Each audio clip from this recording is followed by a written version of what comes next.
mu myaka igihumbi ishize nibwo mu Buhinde havumbuwe igihingwa cyeraga imbuto zitari zizwiho byinshi icyo gihe, niko kuzita kokombure. Uru rubuto abatari bake bakunze kurwita imboga bitewe n'uko babibona cyangwa se uko babisanze. Ugiye mu mirima aho zihingwa, kokombure zishobora gufata ibara ry'igitare cyangwa se icyatsi. Usanga akenshi ziburungushe kandi ari ndende, zikera ku gihingwa kirandaranda ku butaka kiboneka mu bice bitandukanye by'isi. Ubusanzwe kokombure zikwiriye kuribwa ari mbisi, bikaba byiza cyane iyo zidahaswe kubera ko burya muri kiriya gishishwa kijugunywa habonekamo intungamubiri zitari nkeya. Hari imvugo zitandukanye zikoreshwa mu kwerekana akamaro k'uru rubuto ku buzima bwa muntu, aho uzasanga mu ndimi z'amahanga bagira bati coolers cucumber, bashaka kwerekana ko uburyo izi mbuto zituma ugubwa neza ndetse ugaca ukubiri n'icyokere mu gihe waziriye. Uru rubuto ni ingenzi cyane ku buzima bwa muntu ku buryo inzobere zitandukanye mu by'ubuvuzi n'ubuzima zikugira inama yo kuba wazajya uzirya buri munsi bugushobokeye. Nubona kokombure yatangiye kuzana ibara ry'umuhondo cyangwa se yanambye aho hahira, uzitondere kurigura kuko ishobora kugiraho ingaruka zitari nziza. Dore bimwe mu binyabutabire, intungamubiri ndetse n'imyunyugugu biboneka muri kokombure imwe mu gihe ari mbisi. Harimo nka za vitamine, tiamine B iboneka muri kokombure aba ari grama 0.027, ni ukuvuga ngo ni puruse ebyiri mu bigize kokombure uko yakabaye. Riboflavine 0.33, niacine 0.098 mg, B3 ni 0.259 mg, vitamine B6 ni 0.04 mg, vitamine C ni 2.8 mg ndetse na vitamine K. Tutibagiwe na BNF nubwo zibonekamo ku rugero rwo hasi cyane. Mu myunyugugu iboneka muri kokombure harimo calcium, iron cyangwa se ubutare, magnesium, manganese, phosphorus, potassium, sodium ndetse na zinc. Igitangaje ni uko 95.23% by'ibigize uru rubuto ari amazi, ndetse akaba nimwe mu mpamvu nyamukuru ituma uru rubuto ruba ingirakamaro. Nubwo ishobora kuribwa ihase cyangwa se idahase, kokombure zirimo amoko menshi. Usanga amwe bayakatakata bakayarya muri salade cyangwa se ikaribwa nyuma y'amafunguro mu rwego rwo gusukura mu kanwa. Dore zimwe mu mpamvu zituma ugomba kurya kokombure mu buzima bwacu bwa buri munsi. Kwirinda umwuma, nk'uko twabibonye haruguru, 95.23% by'ibigize kokombure ni amazi. Uretse amazi kandi, izi mbuto zikungahaye cyane ku yandi matembabuzi afasha umubiri kurwanya umwuma mu gihe cy'ubushyuhe ndetse no mu gihe urimo gukora imyitozo ngororamubiri. Ku bashaka guhorana itoto ku ruhu rwabo, bakangurirwa gukunda izi mbuto nk'uko medicalinenewstoday.com ikomeza ibigarukaho. Uretse bitera amara yawe gukora neza, kugira amazi ahagije mu mubiri wawe bikurinda impatwe ndetse bigatuma impyiko zawe zirushaho gukora neza. Abantu bakunda gusatagurika iminwa igacika ibisebe ndetse n'abahorana inyota bagirwa inama yo kurushaho gufata kokombure.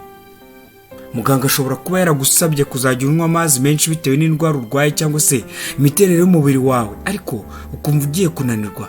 Nyamara ufasha amazi ukayavanga na kokombure n'ibibabi by'igihingwa cyitwa mint, yagira icyanga ukarushaho kuyakunda cyane. Cyakabiri n'ubuzima bw'amagufa. Kuba umuntu afata ingano ikwiriye ya vitamine K ni imwe mu ngingo yatuma amagufwa ye akomera. Agakombe kamwe ka kokombure habonekamo mikrograma 8.5 zonyine. The Office Dietary Supplement itangaza ko abagore bafite kuva ku myaka 19 bagomba gufata mikrograma 90 za vitamine K, naho abagabo bagafata mikrograma 120.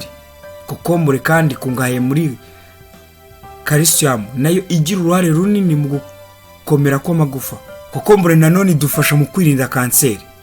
Nk'uko ikomoka mu muryango w'ibihingwa byitwa cucurbitaceae, kokombure kungahaye ku bunyabutabire. Kokombure kungahaye ku kinyabutabire cyitwa cucurbitacin, gituma uturemangingo dutera kanseri dupfa ndetse ntitwiyongere mu mubare. Muri izo mbuto habonekamo cucurbitacin A, B, C, D ndetse na E. Nubwo ikinyabutabire kitaratangira gukoreshwa nk'umuti uvura kanseri, ubushakashatsi burakomeje mu rwego rwo gusuzuma neza ubushobozi bwacyo butuma ububyimba buturuka kuri kanseri budakura. Undi mumaro ni ukwirinda indwara z'umutima. Ikigo cy'Abanyamerika gishinzwe kwiga ku ndwara z'umutima, American Heart Association, gikomeje gukangurira abantu kurya amafunguro akungahaye kuri fibre kuko zirwanya kwirundanya kw'ibinyamavuta mu mubiri ndetse bikarinda indwara z'umutima zishobora kuririra aho ngaho. Kokombure ni isoko nziza ya fibre cyane cyane zo ku ruhu. Ikigo cy'Abanyamerika gikangurira abantu kwirinda kurya umunyungugu wa sodium kuko wongera umuvuduko w'amaraso, ahubwo bagakunda ibiribwa bikungahaye kuri potassium birimo na kokombure. Kwirinda diabete. Ubushakashatsi bwaragaragaje ko kokombure zafasha mu kurwanya ndetse no kurinda imibiri yacu diabete. Kokombure kimwe na watermelon n'ibindi biribwa tutavuze ubu bikungahaye kuri cucurbita fiscifolia, ikinyabutabire gifasha umubiri mu kugabanya amasukari.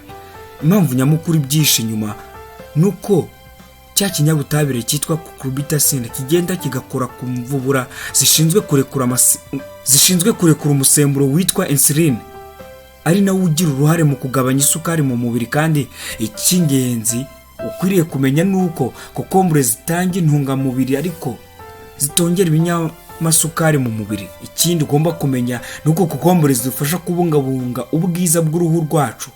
Kokombure ifite ubushobozi bwo kugabanya uburibwe no kubyimbirwa ku ruhu rwawe. Hari igihe ujya ubyuka amaso yawe yabyimbye, jya wifashisha agace ka kokombure mu gukemura iki kibazo. Uzafata agace gato ka kokombure hanyuma ukarambike ku maso yawe ukamezeho igihe gito. Niba ushaka ko uruhu rwawe ruba rworoshye mbese rudakanyaraye kandi inkovu z'ibishishi ufite mu isura zigakira, fata umutobe wa kokombure na yogurt bingana ubivange, hanyuma uzajya ukora mask mu maso yawe ubimazeho iminota mike kandi ntubikore rimwe ngo uhite urekeraho. Kuri ubu kokombure wayibona ku masoko hafi ya yose yo mu Rwanda ku giciro gishimishije.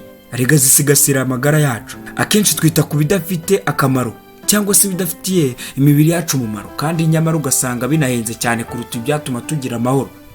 Kubaho ni rimwe nk'uko bivugwa. Fata ya mbere ubisangiza bukunda. Kokombure si iz'abadamu ahubwo kokombure ni iza twese. Mureke twite ku bimera. Iki ni Ikibabi TV. Jye nitwa Fred.